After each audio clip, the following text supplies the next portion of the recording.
that is infecting everybody at the moment has got to be ML AI. Is your data prepared? How do you make decisions? How do you drive automated decision making? How do you accelerate decision making with confidence, using the history that you have? That's probably the number one that's there today, and the ability to research and come up with answers that we've never been able to do before. The progressive automation of that sort of data mining, data analysis, and that structure of we're not making decisions based off of gut feel and intuition anymore. Everyone, welcome to the Particle Accelerator podcast, where we talk to future thinking business leaders about how to accelerate their business and grow their teams. I am here today with Dave. Dave, why don't you introduce yourself? Thank you, Ben. This is Dave Wilkinson from D3 Clarity, and I'm a lifelong software and engineer working in the data space and driving innovation through data and AI and various things around that aspect. So I was a co-founder of D3 Clarity about 8 years ago. And before that, I headed up development for an IBM division. So I've been around for quite a while. Great. Well, yeah, we're in similar fields, so this will be a great conversation. All right. Well, I'm really interested in your innovative mind here. What tech trends significantly impacted you, your industry, and how is your company responding? So the tech trend that is infecting everybody at the moment has got to be ML AI, right? Mm-hmm. Where it's affecting us particularly is what we do a lot of is, how is your data prepared? How do you make decisions? How do you drive automated decision making? How do you accelerate decision making with confidence, using the history that you have? That's probably the number one that's there today. The one over the last sort of, I would say, 30 years has got to be the massive availability of information, the massive availability of data, and the ability to research and come up with answers that we've never been able to do before. The progressive automation of that sort of data mining, data analysis, and that structure of we're not making decisions based off of gut feel and intuition anymore. Yeah. Or as much, shall we say. Yeah. To follow up on the AI discussion, so we're finding that folks want to use AI really because if you're a hammer, then everything is a nail. So it's like everybody's telling everyone else that, oh, if you're not part of this AI wave, then you're missing out. And so it's starting the conversation more from the solution side than the problem side. So, yeah, I'd agree with that. I totally agree with that. And it's just a hype wave at the moment. Yeah. And then what I'm finding when it comes down to what AI can actually do, like what a business without a whole lot of upfront, say it's like, customer success type of use case where you want to have a decent chatbot that can displace some of the labor in your customer service. And so you're loading up, you're loading up a tool with all these, answers. I guess I have to paint the full picture to ask the question, but the idea of really what we're doing is we're setting up a vector database with all the stuff we have, all the stuff the business has, and we're using AI to organize the vector database. And then when the user query comes in, we're grabbing some portion of the results from the vector database, and then we're asking the LLM again, hey, like, what do you want to do about this? Like, what should we tell the user? How should we answer this user query? Right. And hey, here's the stuff I know. But I'm finding that there's like this huge assumption that we made when we put the stuff into the vector database, or we ask AI to help us do that with a certain prompting, aka the assumption. And then when we go ask the LLM again, like, hey, what should we do with this stuff to answer the user query? We're prompting there again. So there's kind of two places where we're prompting, all to avoid actually training our own LLM.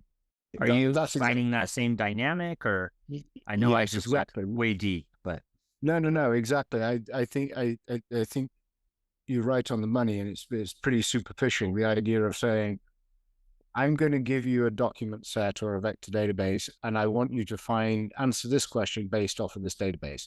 You're not putting the smarts in the AI, you're putting in the smarts on the way to read that vector database. The more effective way, but it's harder, is to truly train the AI on your knowledge and your knowledge cadre and your history and your data set, right? And build an AI engine, build a model based off of the context of what you're actually trying to answer, rather than saying, oh, it is in this document, AI engine, go read this document every time and come up with a better answer for the question. Right. But I feel like that training an LLM is super expensive, and also a lot of super expensive is an exaggeration, but it's I'm finding it cost prohibitive for the average client. You're absolutely right. It shouldn't be, but it is, because not necessarily a lot of people know how to do it well. Okay. So replacing the trained layers and the underlying layers within the LLM with actual knowledge can be challenging, but this is where that you're getting into actually working with neural networks and working with the base models, rather than just saying, okay, you can read, therefore here's a document. Okay, got it. If you think of a person, if you put it in a person's mind, right, which is it's if you're an expert, you have intrinsic knowledge, and I can just ask you a question. If you're not an expert, I should be able to give you a book and say, here's a book that contains the answer to this question. Now let's have a conversation about the book. Right? That's a very similar kind of structure, which is, it's basically reading comprehension to say, here's a book, let's have a conversation about this book. Right? Versus if you are truly an expert, you should already know the contents of the book. You should already have an opinion. You should have a base of what is in the book. Yeah, I understand the analogy. I think that even the hardware costs of the LLM retraining, or the expanding of the LLM's mind according to my data, is tens of thousands of dollars, depending on how large the problem set is.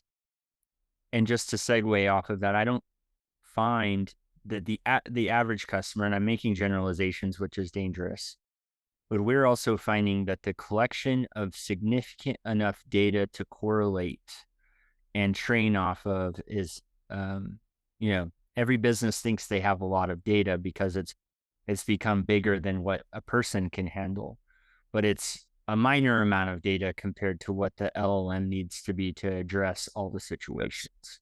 Yeah, I completely agree with you. I mean, the structure, and every organization thinks they've got a lot of data, but how do they really have a lot of useful data? Have they prepared their data to be used? Is the data in a form that it can actually be consumed and fit for purpose? And that's where often the rub is kind of, okay, the relatively easy one is the one that you articulated, right? Which is, I want a chatbot to look in this knowledge base, and the knowledge base is a curated knowledge base for my experts. So I'm going to read that knowledge base back to you, essentially. It gets way more difficult when you're starting to talk about a more obscure set of decision-making structures, right? Trying to accelerate decision-making and forecasting or whatever within an organization, then that gets more interesting still. And you can't necessarily rely on the superficial, here's a knowledge base. Yeah, that's right. We're in the customer service chatbot use case, we're finding that majority of what people have is either situational, like at one time this problem existed and I needed help with it. Right. And so it's no longer relevant, like it needs to be discarded. Yep. Or the customers are answering the same set of about 5 to 12 questions over and over again. And the business just hasn't answered that significantly in their product. Once those two problems are solved, the situational problem, which is usually solved by the time we're trying to do a chatbot, or they go, oh, I see that these dozen, or even if it's 100 questions that have been asked multiple times, normally product improvements go eliminate that. And so Yeah. we're finding that looking at the Q&A dialogue between customers and the support staff are kind of a very tertiary source of data. And then, most businesses FAQs are just really far behind in terms of being an expert. So I don't know, probably beating that use case up a little bit. Interested in what use case you've really seen like provide a value. Maybe you could give us an example of a use case you've seen that AI has just really made a leap in a real practical way. I mean, the way we use it a fair amount at D3 Clarity is within to police data and using it and teaching models patterns of behavior, and then using it to predict and come up with a recommendation on behavior. So, for example, we had a client a little while ago that had 5 million contacts in the database, and they couldn't use them because they weren't of sufficient quality. They just weren't good enough. So we taught an AI neural network essentially what a good one looked like, and then had it delete 3.5 million of these contacts. Right. So then you moved from a library of information that was essentially useless because it was just full of garbage to a useful, much smaller library. Yeah. Interesting. Right. So a curator of sorts. Right. And that's a fairly simple use case compared with some of the more elaborate ones, but it does illustrate the idea of teaching behavior. Teaching repetitive behavior, teaching repetitive decision making, and then using that capability to essentially mimic. So there's no magic within here, but to take it back to machine learning versus the AI, I'm not a big fan of the AI word so much, the machine learning word. To teach a machine behavior and then have that machine mimic that behavior can be extremely powerful. Love it. Yeah. I've already done the work on 1,000 of these. Now go make the other 1,000,000 look like the 1,000. I don't even know why I picked those 1,000. I probably do have some logic in my head, but I can't articulate it to you. Exactly. I can figure out that curation logic from your behavior rather than you needing to say, we'll only do it if. Right. Yeah. Exactly. And what you're using it there for then is as an extrapolation, right? You're saying I can accelerate decision making because I can take all these 1,000 decisions that I made before and I can repeat them much cheaper. Cool. Right. On a new data set. So I'm extrapolating my ability to make decisions into a more advanced data set. Yeah, that's cool. Right. So that's where we see it being used a lot. That's great. That's great. So my standard question here is, what other technology innovations? I usually ask for 3, but we kind of went down the ML bunny trail.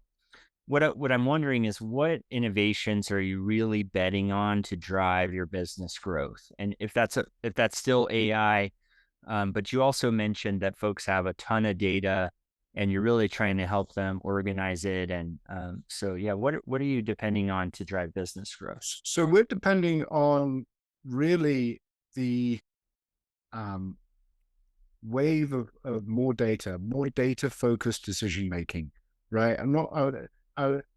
It's hard to call it an innovation, but we are seeing a movement at the moment, fueled coming out of big data, coming out of the analytics, coming out of this world, where we're looking at just the increased use of data for decision making, proper analytic decision making, being able to audit decision making, not going off gut feel and that sort of thing, and being able to say we want a structured decision making.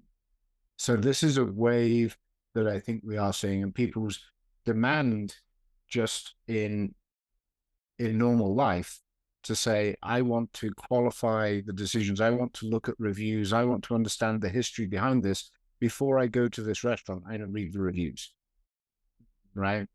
And that that change in behavior, that innovation, if you like, from a society basis, cascading into business to start to say, I want to know the history of the decisions that led other people to do this. So now I want to know why. So I want to see that structured decision making, then I can make a decision. Yeah. Right?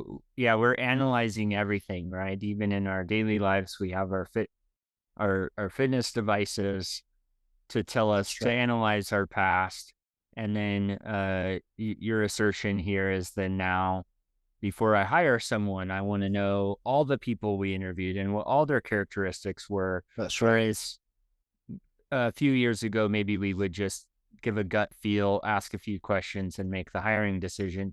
We wouldn't apply a layer of analytics and That's right. demand of our systems to kind of like spit out the answer, like give us data that makes the decision more clear. I would totally agree with that. And it's almost we got less secure in making decisions. We got to see what everybody else has done in a similar set place first Uh-huh. before we make the decision. But so I say it that looking flippantly, but it's also just the data literacy in everybody around us is going up. People are becoming more aware of data, more aware of all this stuff, all this history, and then they're looking at it and trying to make a more informed decision. Yeah, that's absolutely a very very keen observation. Yeah, the demand of data led decision making is going up. And I think that's good. I mean, I feel like we've been somewhat irresponsible with the information age, right? I guess in politics, at least, the truth doesn't seem to matter anymore. And so maybe like public distrust is increasing, then the Right. need to get your own set of facts and kind of like know for yourself is on an uptick. Right. Especially when it comes to business, right? And business decisions. People don't want to be accountable for that without having it be auditable or them actually back themselves up. Yeah. And I don't mean that in a flippant sort of CYA. I think it's deeper than that. It's actually people want to make a responsible choice, a responsible decision, but doing so is becoming harder in this information um, landscape that we now live in, where there's information everywhere about everything. Yeah, I mean, that tees up the next question really well. What are the most significant gaps between your ambitions and the realities of today? So, what's holding you back from providing this data, like, or what do you wish existed in the market to address this? Um, I think again, it becomes the it's more nuanced than a technology or a thing. It's more of a yet more increased understanding that data is evidence of history. We're trying to extrapolate and trying to push predictions from data that wasn't collected to do that prediction. Mm, And so, yeah, we're collecting all this data and then we're asking it questions that it's not capable of answering. And it's that gap in understanding, that gap in literacy. We're at the cusp of it, but we haven't got to that point where people really understand the structure of the data that they're asking. Does that make sense? it does.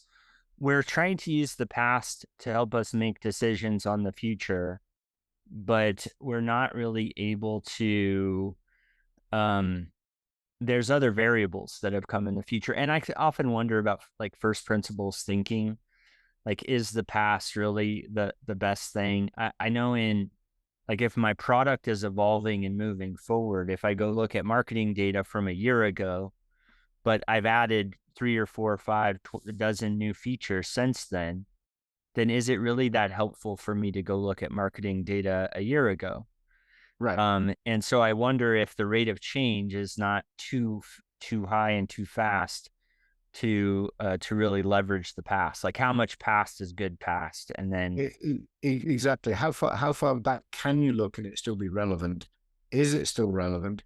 How do you not modify your past, but modify the way you predict the future to take in some of the variables that you're trying to account for, mhm. right?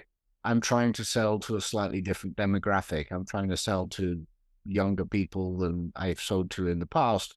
Therefore, I can only use my past within context to answer questions. Right. Right. Right.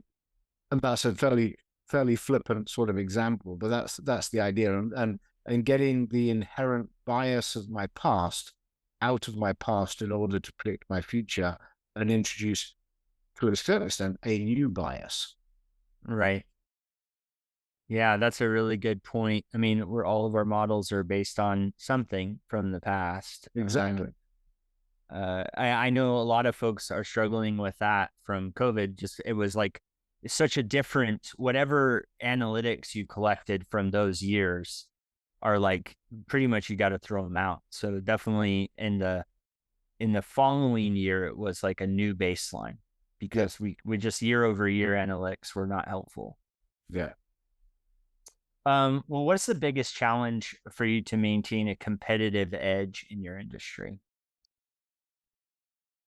The biggest, so competitive edge is really visibility. I think I would state that the it's easy to find the easy things to find and harder to find the hard things to find. Right. So making sure people's tolerance for noise is going down, people's tolerance for less relevant information. So how distilling the signal from the noise, for want of a better phrase, right? And getting a message out that resonates with people, that does resonate with people, and reaching the right individuals, right? Would be Yeah. where I would go with that one. Yeah. We think of visibility. We have visibility as a core value, but it's in a different way.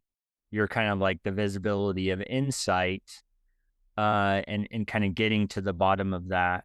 We think of visibility as like never having to ask for status, right? Like when we're executing, you just know exactly where we're at and what we're working on, Right. and we kind of processed it. So I like that. Kind of that dual use. You're talking about like let's get to the deeper insight in within the data faster.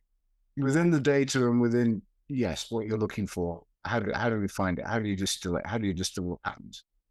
Yeah, so good. Not quite the transparency question, but it's more of the visibility question. So, I mean, Yeah, no, I love it. How do you approach risk when implementing a new technology or when you're approaching a project? the one of the things that I always talk about is the idea that if you do a feasibility study almost always needs the ability to say no. No, it is not feasible. The biggest issue with risk is that people ask questions where yes is the only plausible answer, right? So if you're going to innovate, you have to be able to accept at any point in that innovation that no, this path won't work is a valid answer, right? Mm-hmm. And that doesn't mean always building contingency plans. I'm not big on contingency plans, right? Plan A is always the plan, right? Right. You don't necessarily have a plan B, but that plan A must have scope and parameters for where it's going to end up. So as you're executing spikes or doing projected innovation, will this work type question? No, has to be a valid answer for that question, and then you can accelerate path. Right. So I think the biggest point there is always accepting that it won't work is valid, and regrouping so that in your direction is within the parameters that are acceptable. Right. If you set goals that are too tight, right, then there's an opportunity to miss them. If you set them within parameters of acceptance, then you can redirect and regroup and reapproach the problem. Do you find that as you're looking into the feasibility, though, that you can talk yourself out of a great idea? Or how do you push the envelope there? Because oftentimes those first attempts collect really like oh, this won't work, or our approach will not work. How do you ensure that it comes back to challenge the approach and not makes it seem unfeasible? By keep working the problem, making them small decisions, right? So the smaller the decision set, the smaller the projection into the future, if you like, the easier it is to back up without backing up too far and stating the whole objective or the whole approach is unfeasible. Just this area of it is unfeasible. Does that make sense? Yeah. Right. Yeah. It makes So sense. it's kind of, yes, we're not throwing out the baby with the bathwater. We are just letting some of the bathwater out to go in a slightly different direction. Yeah. And by keeping those changes in direction tight and small and within control, you can adjust on small paths, and actually your adjust on big paths become quicker. Yeah. I was talking to a kind of well, basically a manufacturing startup, and they had the idea for a product and they tried it. It wasn't working. Now that like $1 million later, they realized that the underlying physics of what they were trying to do was actually a problem. Like it actually, physics did not work the way they were hoping. Yeah. And so they ended up, like, as they discovered this, they realized that there was a paper that they could have found on the internet had they, hit the right set of words to challenge the underlying principle behind their invention. And so, several $1 million later, they're like, oh, like it is actually not feasible. And so I think they would agree with you that, hey, we just needed to stay here with this basic physics concept, like kind of the core principle of my idea, and challenge that. And then, okay, if I can get that to work, then I can add the next thing. And if I can get that to work, I can add the next thing. Yeah, exactly. So it's a continuum, not large steps. Right. Right. And how often do we like try to put the whole system together and, well, I want to test this end to end. And then we end up with this big end to end thing that we're doing rather than the individual pieces. Exactly. In our world, we're super focused on like microservices to give us those small incremental movements. Yeah, I'm big into proving the kernel first. If you can prove the kernel, then we can hang all sorts of things off of it. But you got to prove the kernel first. Don't start hanging bells and whistles on it till you can prove the kernel. Well, that's cool. So this may follow up to that. What, as a leader, what advice can you share for connecting a technology roadmap with the overall business strategy? Details. Details. Okay. Push the details. It comes down to Six Sigma 5 whys, right? Which is, why are you doing it? Why are you doing it? Just keeping asking why, and push it all the way to the values, to the business, right? Who is going to benefit from exactly this, right? Exactly whose behavior. In a lot of what we do, one of the things I talk about is you don't actually realize benefit from technology until somebody's behavior changes, right? So the benefit doesn't come from deploying the technology. The benefit comes from your business behavior changing because you have the technology. And I don't care whether it's a big piece of technology or a small piece of technology. If you can get to exactly whose behavior is going to change exactly how, now I can measure the benefit. Right? So if you go into it with that basis to say, this system, whatever system it is going to change this person's behavior. My customer, going back to our previous example, my customer service rep no longer has to answer 50 questions. They only have to answer 10 because the AI bot is going to answer the other 40. Right. Now I've got a change in behavior for that team. They've got to feed the AI bot, which is some work, but they don't answer the phone so much. So now I've got an intrinsic change in behavior by introducing that technology. I now measure that change in behavior Now I can give that, now I can talk about the technology. I think that's great. So then you fulfill your roadmap, not with features and tasks and this kind of thing, but with like, hey, these are the behaviors we want to change. And Exactly. then, yeah, Exactly. These are the behaviors I want to change. This is the benefit you're going to receive from those behaviors. Because that behavior change, you've got this result. Now you're building your roadmap based off of results and incremental benefit and incremental behavioral changes, got it. and keeping them small, keeping them manageable, keeping them small, so that the organization can accommodate these behavioral changes. Change is hard, right? So you've got to accommodate these changes and accommodate how these people do it. And remember, the benefit isn't realized until the behavior changes. Yeah, I love that. That's very, very good. I haven't quite heard such a great answer. Yeah, no, that's really good. Focus on the behavior change. Well, what lessons have you learned from tech initiatives that failed to deliver expected value? That one. That one. Back to behavior change, right? Right. Tell me more. That's 30 years in the making, that sort of thinking. So it's just making sure that people, I've seen so many projects put together where I built it and they did not come. Why didn't my users use it? I built this thing and nobody used it. And I built this thing and it just didn't deliver the value. It didn't do whatever. And then you ask people, well, did you actually educate your users? Did you talk to your users? Did you explain to your users why it was going to be different? Did you consciously change their behavior? Did you consciously know whose behavior you were planning to change, who your user was? Well, no, we didn't, right? The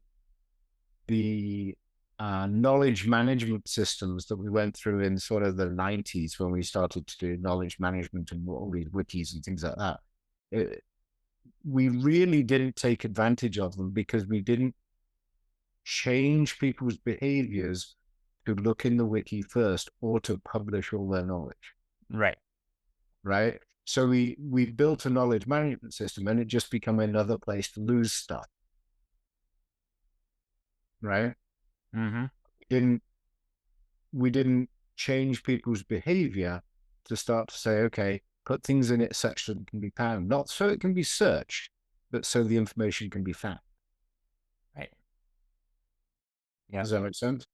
It totally does. I think in every organization, we've seen this IT transition where it's like, hey, can you open a ticket or can you report the problem? And there comes a time when you're building a system to get folks to report the problem, but you still have to do the work. And then, the IT guy walks through the middle of the office and 5 people tell him what their needs are. And he goes, okay, I'll get to it. You really don't change the behavior. Instead, there's this phase of every company that I've seen where the guy who's walking through the middle office has to say, you got to report a ticket. Like, that's right. You can't drive by fire at me. In fact, it's not professional. Like, you need to go to the system and report the ticket, and then I'll be happy to take care of it for you. Yeah, well, I did a lot in software development for a long time. And one of the things that we started to do was measuring all the metrics within software development. And what we found was that actually one of the ones that significantly improved quality was actually the size of check-in, right? How much code did you check in before you tried to test it? Right? So we started to measure and drive small check-ins and tight iterations, right? Back to Agile and back to various things. But it was the size of the check-in that was the big metric. Changing people's behavior from, I'm going to build this entire feature and then check it in, to, I'm going to change these 5 lines of code that do not do anything, but they don't break anything either. And they incrementally build towards that feature so that now you can regress and test every night. You can do various things and nothing breaks and the feature evolves. changing that behavior was the biggest challenge, right? Mm-hmm. To get people to, here it is, and it didn't break anything. Here it is, and it didn't break anything. And then eventually you get to, and here it is, and you've got this new thing. Right. Right. Keep it Right? small. Yeah. No big bangs. Keep it small, keep it incremental, and keep that behavior shifting. Love it. Um, Share an experience, or what would you like to say to folks that are starting, they're at the beginning of their digital journey or their career journey? Like, what advice would you give to somebody who's maybe listening to this and starting their career or their entrepreneurial journey? Be creative. Think outside the box. Be creative. Don't be afraid of pushing the envelopes, right? Yeah. And keep probing, right? It's kind of it's what we've been talking through all the way, right? To a certain extent, which is make small innovations, small decisions, push that envelope, backtrack and push the envelope in a slightly different way, push the envelope in a slightly different way, and keep pushing that envelope, and don't fall back on what you know. Keep pushing that envelope. Sounds Right. great. Keep exploring. It's the exploration and the curiosity, and that keeps work fun. It keeps us moving, and it keeps us going. Right. In my opinion, it keeps us innovating, and it keeps pushing that envelope. Yeah, that's Right. great. Always pushing that envelope. Yeah. And I'm finding that one thing I'm saying a lot is the week is for the life I have. My weekends are for the life I want. And one of my favorite things to do on a Saturday morning is experiment, like try something new, whether it be, getting a little more familiar with Kubernetes and trying to self-host another thing, or just picking up something. Yeah. So I'm a deep wreck diver in my weekends. So I spend my time exploring envelopes and pushing boundaries on deep wreck diving. Oh, okay. That's awesome. A deep wreck but, diving. but again, I track and measure everything. So it's the same principles. It's just a different set of data. I would love to know what was your first job. I mean, like, how'd you make your first dollar? So for me, it was a paper route. I'd love to know like how you made the first buck. So my first ever pound was actually working behind a bar in National Park in the Lake District in the UK. Okay. And How did then how'd that come about? I was 18, still in school. Um, Went into a pub and asked for a job basically, and said I need some money this summer, and lived in the Lake District and needed some money. Asked for a job, and he said, "Yep, come and move beer barrels around." So I did. That's awesome. Cool. Well, what toy or hobby did you have as a child that inspired what you do career wise today? That inspired what I do career wise. That's an interesting one. I started writing code for fun when I was about 12 or 14 in high school, working in just basic when computers were just being developed. So I guess that is what developed into my career. But along the way, I've had a couple of other careers through the cycle. So that was a roundabout return to a certain extent. Yeah, cool. Did you ever, when you were back then, did you ever remember this thing called, I think it was Logo or Logos? And it was this little turtle that drew, and you could give it instructions on how to draw. When I was, Yes. yeah, when I was young, like that was the programming in school. And that was very huge for me because it was like, oh, well, if I go forward 90 and I right turn 90, and then I could actually repeat that by 4. So I could loop it. And that opened up a world of possibilities. Yeah, I started writing basic way back when it was probably 1983 now, and so worked with that a significant amount. And then when I was in college, I did civil engineering and got into Lisp, writing code for AutoCAD Oh, cool. to do that kind That's of thing. awesome. And then I went down an engineering path and a military path, and then came back to it afterwards. Oh, yeah. Tell me about that military path. All my family has served. Yeah, so I was in the British Army for a number of years and worked uh, kicking doors and breaking things for a number of years, which was a great deal of fun, but didn't get me very far. Right. Um, what was your favorite and least favorite course in school? My least favorite was, I've got to say, English literature, and my favorite was probably mathematics. Yeah. Yeah. I like the finite nature of math. And it takes a little bit of an investment to get into literature. Yeah, I couldn't get into literature. Being a little bit dyslexic, it was a little bit challenging for the English and the history in English and all those things that required me to write where it wasn't determined was a challenge. For sure. Yeah. How do you know this is good writing or bad writing? Yeah, exactly. Yeah. Um, it seems like, we love to mess up the rules around words too. Like why does comb have a B in it? Yes. Like there's just so much like that, that just like makes no sense why a word is spelled the way it is. Yes. What quote from a famous person lives in your mind rent free? All who wander are not lost. Whose quote is that? That's from J.R.R. Tolkien, Gandalf. Oh, okay. I love it. Love it. What was the greatest invention or discovery in the past 300 years? Greatest invention or discovery in the past 300 years. I have got to go with electricity. Yeah. Yeah, we wouldn't be too far without some good old light. Yeah, and if we go further than that, then it's got to be the discovery of electromagnetic force, really, I suppose, because that goes through everything. Love it. Well, if people like what you shared today, how should they connect with you? Well, a couple of things. Dave Wilkinson at d3clarity.com is my email address, and feel free to send me a note.